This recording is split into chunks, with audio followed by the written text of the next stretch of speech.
We are starting our CEH test preparation video series, and first of all, let's look around and get familiar with the frame of reference that is often used around ethical hacking. All these definitions that might be tricky sometimes, but let's define all of them because we are going to use them a lot. So it's essential to get clear understanding of different things and how to tell them one from another. So let's go. First of all, let's focus on what different types of hackers we have. So first of all, the very definition of ethical hacker is somewhat strange to a guy who has the right to call himself hacker. Because from the hacker's perspective, from the point of view of hacking community, all hacking is ethical.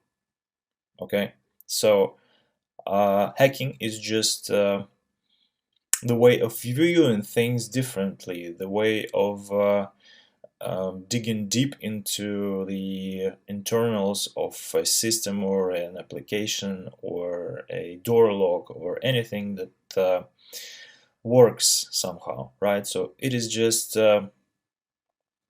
trying to understand better how things work, sometimes using the tools or techniques that may break things into parts, into pieces, right? So in this regard, any one of us, at least most of us, I guess, were hackers or are hackers in their day-to-day life.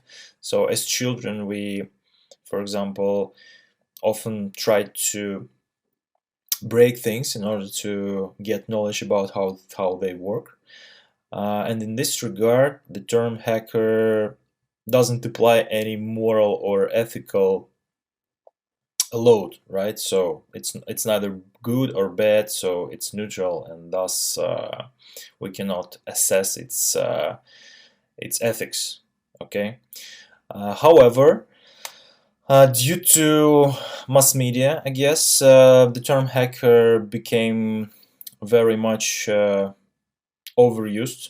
Okay, so the main use for that is to designate malicious hackers, the guys who is in any community, as in any society, are the defectors that act out of their selfish interests and do harm to everyone else, right? So malicious or unethical hackers, yeah, of course, they use their skill and the tools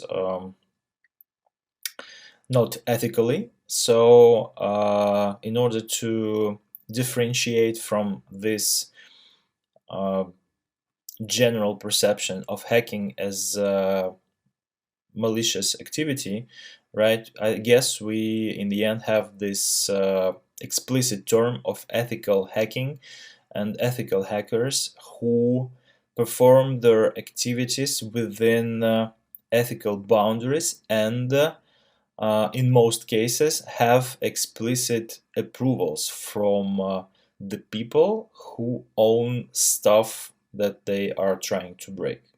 Okay. Again, ethical hackers act within ethical boundaries and usually have permission from their client or the owner of a system they are trying to hack to perform these activities. We will discuss this in more detail further in this video. Let's now leave it like that. Ethical hackers have ethical boundaries and have permission. Unethical malicious hackers act of their own interest and normally do not produce any good for the people they hack. And when we say hackers, we mean ethical ones. Okay. In this regard, we have this traditional scale of different colors. You know, we in hacking communities we like painting. We like painting heads, for example, yeah, in different colors. So malicious hackers normally are designated the term black hats.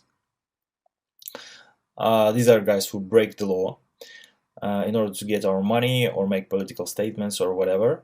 And white hat hackers, the ethical ones, are mostly employed by different respected companies or act as entrepreneurs in order to find vulnerabilities in different systems and report them to their owners in order to help remove these vulnerabilities or somehow otherwise lower the risk and in this manner increase the security posture of a company or a product. Okay, and there are also gray hats. These people do stuff out of their self-interest, but they do not imply harm. Yeah, at least out of their intention. Yeah, so intentional harm is not on their agenda, but sometimes it happens. So gray hat hacking is acting out of other selfish motives and other selfish intensives than the black hat hackers use to motivate their actions, but still it can be harmful, and people just hack stuff in order to brag online or on some underground forums. Okay, what is certified ethical hacker? That is the program, the certification, basically, right? So everyone who is prepared well enough and can take a 4 hours long multiple choice question test consisting of 125 questions can be, after some paperwork, certified as a certified ethical hacker by EC Council, who operates and provides this program to the public. So what is this all about? It's about knowing how to hack stuff, how to do it ethically, and how to produce value, how to produce valuable reports that add security to the assessed products and systems and organizational processes.